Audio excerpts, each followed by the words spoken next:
So in this video, I'm going to talk about these questions. I'm going to talk about these questions. The question is fracture of the shaft of the humerus causes wrist drop. Explain why. Okay. So actually this question was repeatedly asked by our university. This also recently asked question in 2017. Here you can see. So the fracture of the shaft of the humerus, actually the mid shaft of the humerus, okay, mid shaft of the humerus, fracture of the shaft of the humerus causes wrist drop. Wrist drop. So first of all, what is wrist drop? Wrist drop means the extensor muscles of the wrist are not working. The extensor muscles of the wrist are not working. Actually, the muscles which extend the wrist joint is not working, or they are not working. And then what's happened? Then what happens? Then the flexor muscles are most powerful now, acting more powerfully and causing the wrist drop. Okay, causing the wrist drop. So first of all, when I'm talking about the wrist drop, first of all, let's talk about the nerve directly related to the humerus. Okay, so here you can see some nerves, those are closely related or closely attached with the humerus. The nerves, those are closely attached or closely related with the humerus. Any injury at the humerus causing this nerve damage. Which nerves? Those nerves, those who are closely related to humerus. Here you can see at the surgical neck region, at the surgical neck region of the humerus, your axillary nerve is passing. At the surgical neck region of the humerus, your axillary nerve is passing. And your radial nerve, okay, is passing through the radial or spiral group of the humerus. This radial or spiral group of the humerus is behind. This is actually this is seen from the posterior view of the humerus. You can see the radial or spiral group from posterior aspect, and also you can see the ulnar nerve is passing behind the medial epicondyle. Ulnar nerve is passing behind the medial epicondyle. Okay, and radial nerve, it is passing behind the humerus, posterior aspect of the humerus, through the radial or spiral group, and then it is running anterior to the lateral epicondyle, anterior to the lateral epicondyle. Okay, and then entering into the cubital fossa, and then it divides into two parts, to the cutaneous branch and deep posterior interosseous nerve. I'll discuss this thing later. So first of all, any injury at the surgical neck of the humerus, any injury at the surgical neck of the humerus, at the surgical neck of the humerus, this at this portion, any injury at the surgical neck of the humerus causing what? Any injury at the surgical neck of the humerus causing the axillary nerve damage, the axillary nerve damage. So any injury at the surgical neck of the humerus, any injury at this region, the surgical neck of the humerus, causing what? Causing the axillary nerve damage. Okay, now any injury at the spiral group or the mid shaft of the humerus, radial group or spiral group, or actually the mid shaft of the humerus, any injury at this level, the mid shaft of the humerus, causing what? Causing the radial nerve injury, causing the radial nerve injury. Okay, and any injury at the medial epicondyle level, causing what? Ulnar nerve injury. And any injury at the supracondylar level, or that means supracondylar injury. Supracondylar injury mainly affects your median nerve, but little bit it also affects the ulnar nerve also. Okay, so when I am talking about the supracondylar injury above the condyle, medial or lateral epicondyle above the condyle, when I'm talking about the supracondylar injury, your supracondylar injury is mainly affects your median nerve. It mainly affects your median nerve. It mainly affects your median nerve, and little bit very less chances of damage of the radial nerve. Okay, so these things, the supracondylar injury, you can see here mainly medial nerve is affected. Okay, and very little chance of the radial nerve damage. Okay, so mainly these three nerves, axillary nerve, radial nerve, and ulnar nerve, mainly these three nerves are damaged during or these three nerves are closely related with your humerus. Okay, So any injury at the surgical neck of the humerus, any injury at the surgical neck region of the humerus causing what? Causing any injury at the surgical neck causing axillary nerve injury. Any injury at the midsept of the humerus or the radial or spiral group of the humerus causing your radial nerve injury. This one, the radial nerve injury. Okay. And any injury at the medial epicondyle level, it's causing your ulnar nerve injury. Okay. And also you can see one another additional point, that the supracondylar injury, that means the injury at the little above to epicondyle, the supracondylar injury causing mainly damage of the median nerve, and there is less chance of the damage of the radial nerve. I'll tell these things later. So these three nerves are closely related with humerus and any injury to humerus causing mainly these three nerve damage. So in our question, fracture of the midsept of the humerus, here you can see fracture of the midsept of the humerus causes wrist drop. Explain why. So first of all, let's solve this problem, that fracture at which region? At the midsept region. Fracture at the midsept of the humerus. At the midsept of the humerus, which nerve is passing, or which nerve is closely related with the midsept of the humerus? Your radial nerve. Okay. Why? Your radial nerve is closely related with humerus at the posterior relation. It is passing through the radial or spiral group, okay, at the midsept of the humerus. So any injury at this level causing what? Your radial nerve injury. Okay. So this is obviously, the wrist drop is due to the radial nerve injury. So this wrist drop is obviously due to the radial nerve injury. Okay. But this wrist drop is not the defining features of radial nerve injury. In the radial nerve injury, there may be wrist drop, there may not be wrist drop. Wrist drop is not the defining feature of the radial nerve injury. But the metacarpophalangeus joint drop, the dropping of the metacarpophalangeus joint or flexed metacarpophalangeus joint, this is the defining feature of radial nerve injury. Radial nerve throughout its course, whatever at any region, if it injured, okay, or it injured or compressed, or any injury to radial nerve at throughout its course causing obviously MCP, metacarpophalangeus joint injury. Okay, there may be wrist drop or may not be wrist drop. Okay, it depends at which level the radial nerve is damaged. So let's talk about all the detail of this thing, and finally discuss its proper explanation. Okay. So when I am talking about the radial nerve, so radial nerve, it is mainly the nerve of the extensor compartment of your upper limb. Actually, it is supplying the all extensor muscles present at the posterior compartment of your forearm. Okay. And also, your radial nerve is the largest nerve of the brachial plexus. Radial nerve, it is mainly supplying the extensor compartment.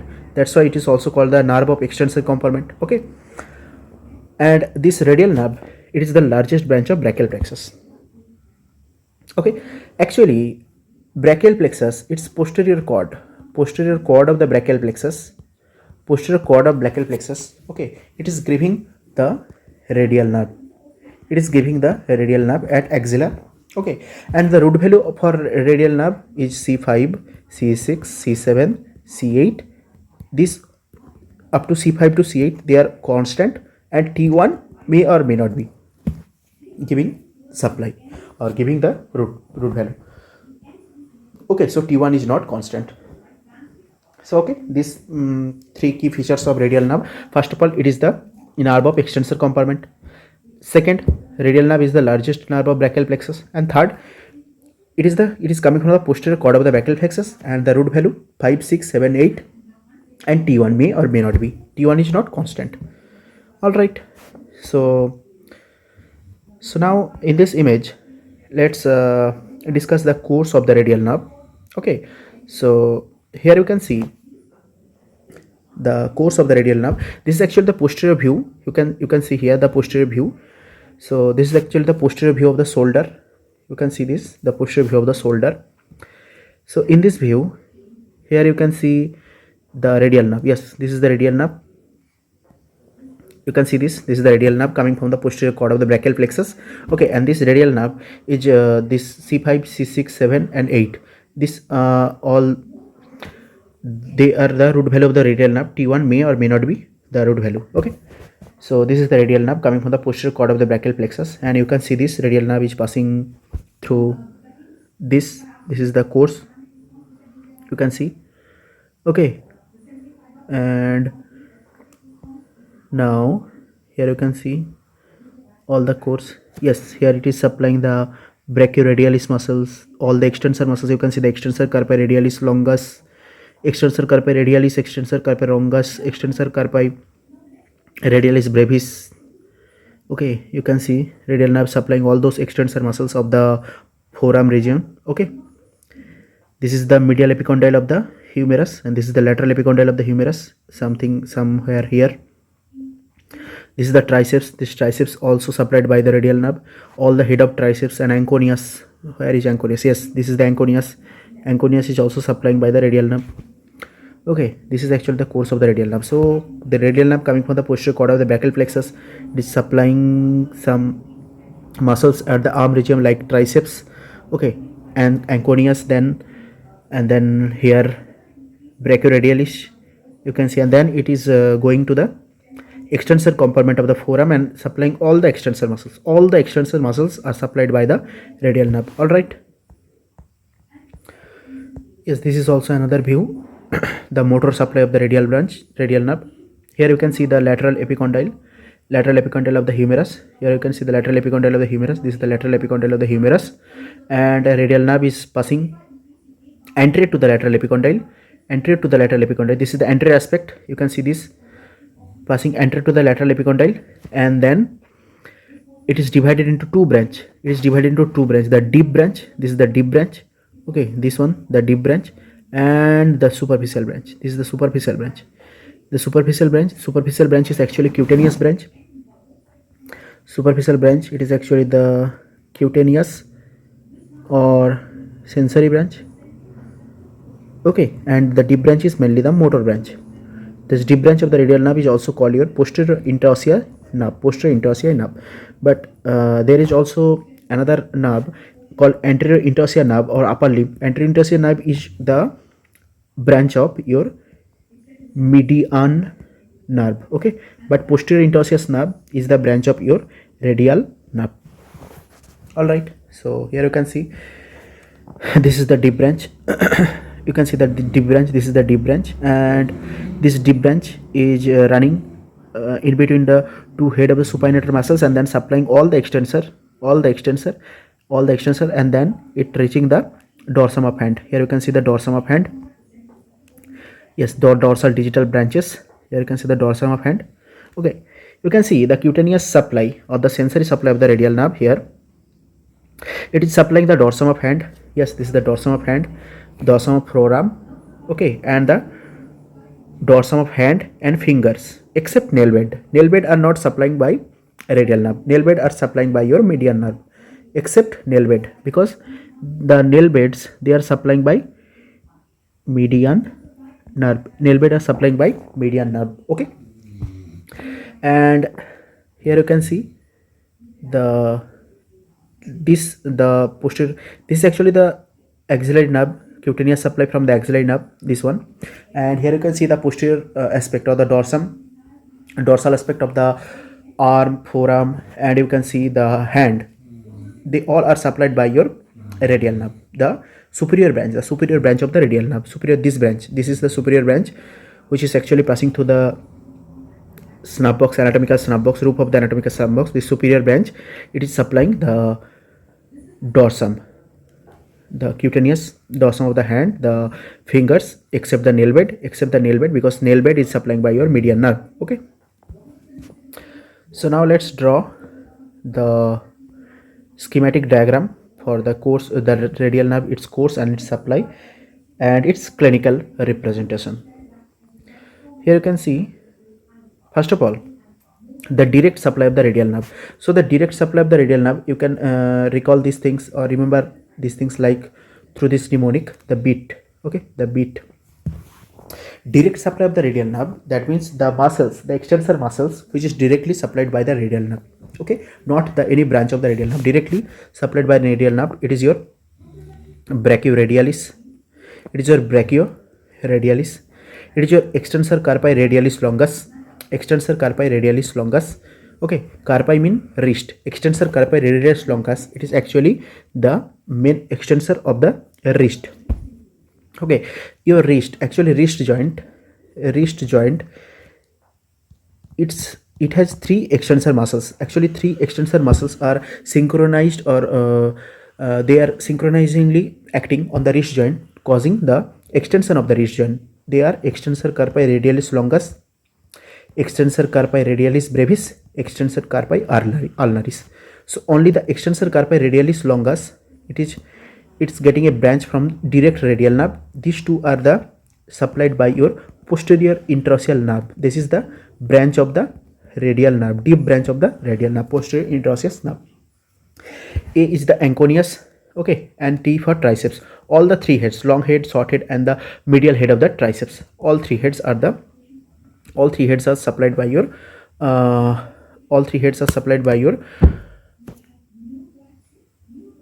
radial nerve. Okay, actually the triceps has three heads: the medial head, lateral head, and the long head. Okay, and question is anconeus. Why anconeus? Anconeus, it's a small muscle. Anconeus is small muscle. Okay, anconeus is a very small muscle. This is actually nothing but the detached part of the medial head of the triceps.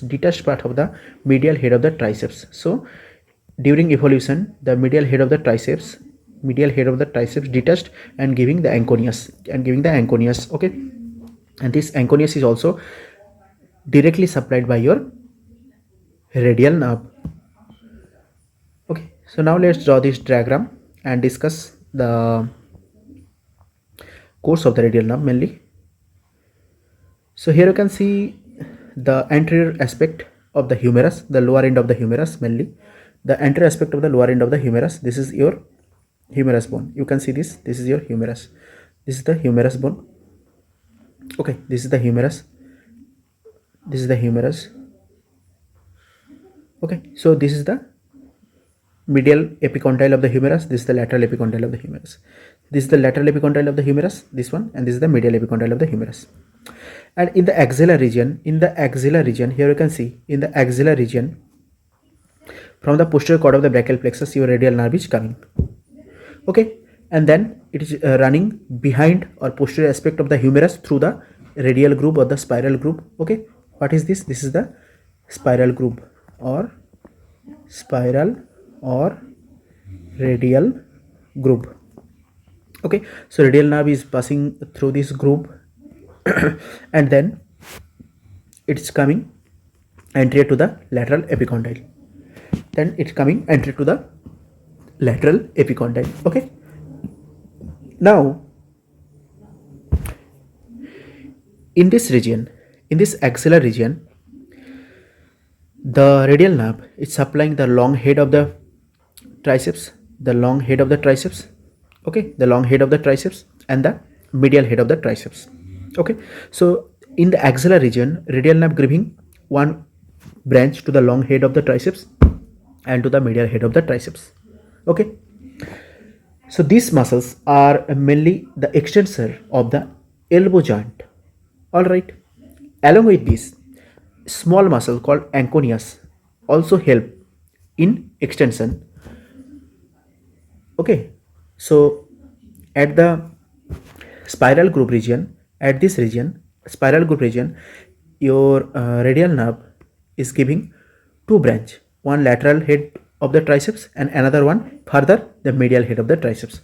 So the medial head of the triceps, it has two supply, okay, from radial nerve, or radial nerve giving two supply to medial head of the triceps, one at the axillary region and one at the branch coming from the spiral groove. Okay, so this medial head of the triceps and this branch further extending and supplying the anconeus.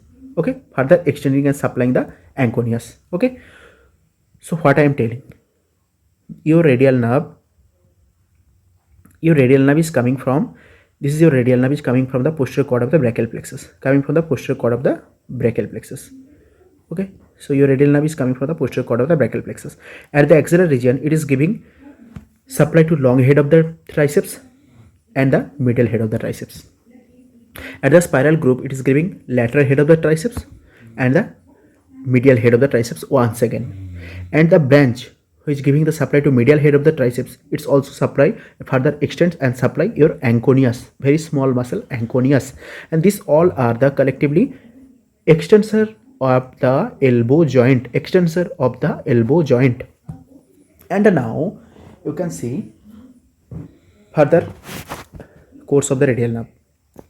Then radial nerve coming the anterior to the lateral epicondyle, and entering into the cubital fossa, This is your cubital fossa, entering into the cubital fossa, and just little below the lateral epicondyle, your radial nerve is dividing into two division. It is dividing into two branches, giving two branch. This is one branch. This is your cutaneous branch or superficial branch. This is the superficial branch or the cutaneous branch. Okay, this is the superficial branch or the cutaneous branch, you can see here. And another branch is the deep branch. This is the deep branch or the motor branch, purely motor branch.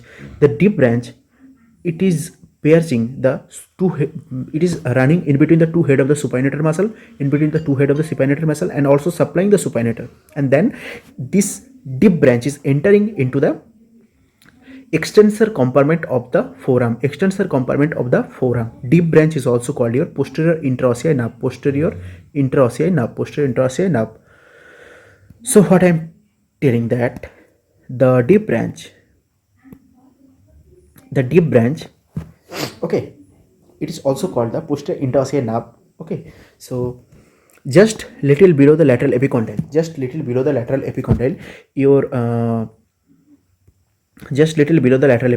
your radial nerve is dividing into superficial branch and the deep branch,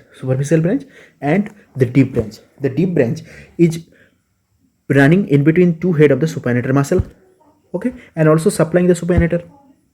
And then the deep branch or the posterior interossei nerve, which is purely motor in nature, it supplying all the extensor muscles of the forearm region. That means the posterior compartment of the forearm, okay. So just here I am highlighting the few extensor muscles important: the extensor carpi radialis brevis, extensor carpi ulnaris, and extensor digitorum.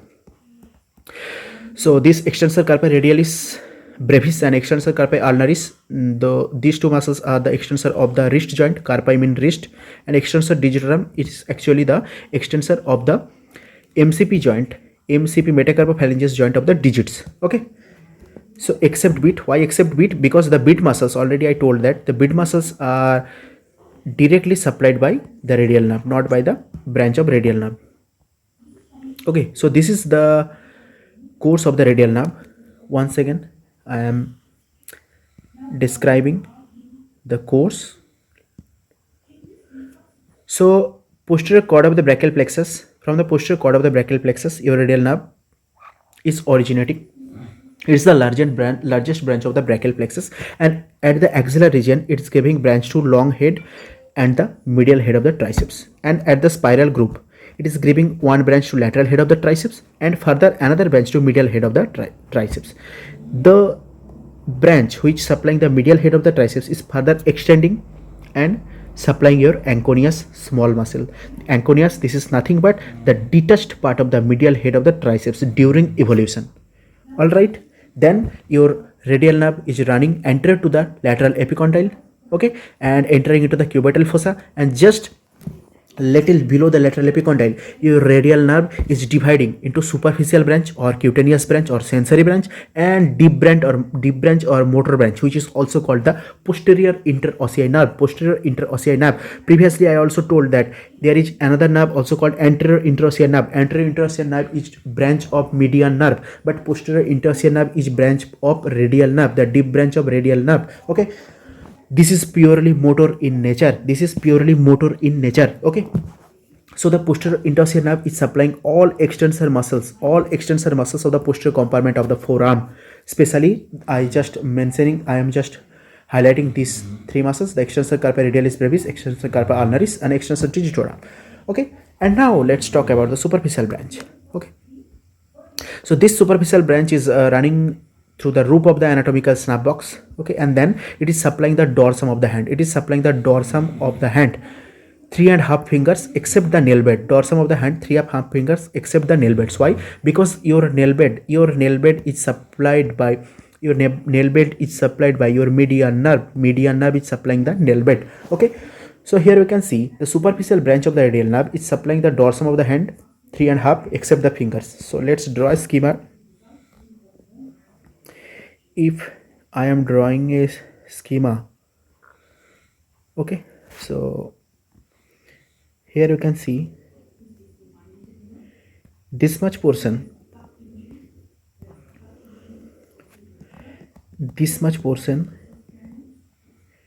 is supplied by your the dorsum is supplied by your radial nerve except the nail bed. Why? The nail bed is actually supplied by your median nerve. Okay. Now, two important point about the cutaneous branch or superficial branch of the radial nerve. So the two important point about the cutaneous branch or the superficial branch of the radial nerve. This is one point. The cutaneous branch or the superficial branch of the cutaneous branch, it lies under the cover of brachioradialis. It lies under the cover of brachioradialis muscle. Another point, compression of this branch, superficial branch, causing your chiralgia paresthetica. Okay, causing one disease, chiralgia paresthetica. I will talk about the meralgia paresthetica during the lower limb section. So what is chiralgia paresthetica? Chiralgia paresthetica is due to the compression of the cutaneous branch or the superficial branch of the radial nerve. Okay. And just one point which I forget to mention, this is the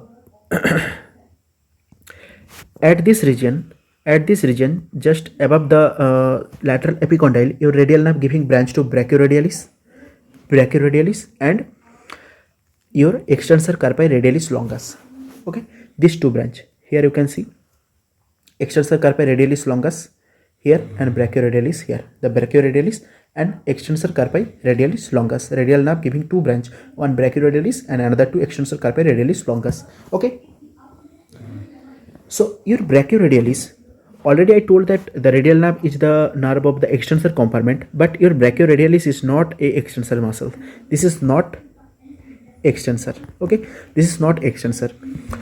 Some author says that the radial nerve is not giving the motor supply to brachioradialis. It's not giving the motor supply to brachioradialis. It's just giving the proprioceptive supply, proprioceptive supply to brachioradialis. Okay.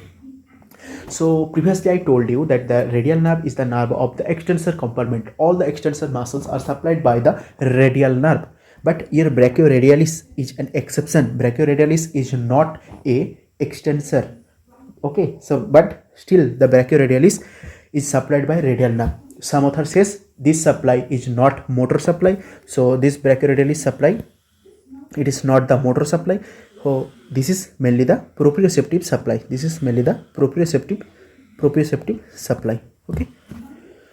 So this is about the radial nerve. And one thing which I want to tell here, the brachioradialis is a hybrid muscle. Why this is a hybrid muscle? Because the brachioradialis is supplied by your musculocutaneous nerve and radial nerve. So any muscle which is supplied by more than one nerve is called your hybrid muscles. So now let's talk about the injury and clinical aspect related to the radial nerve. Okay.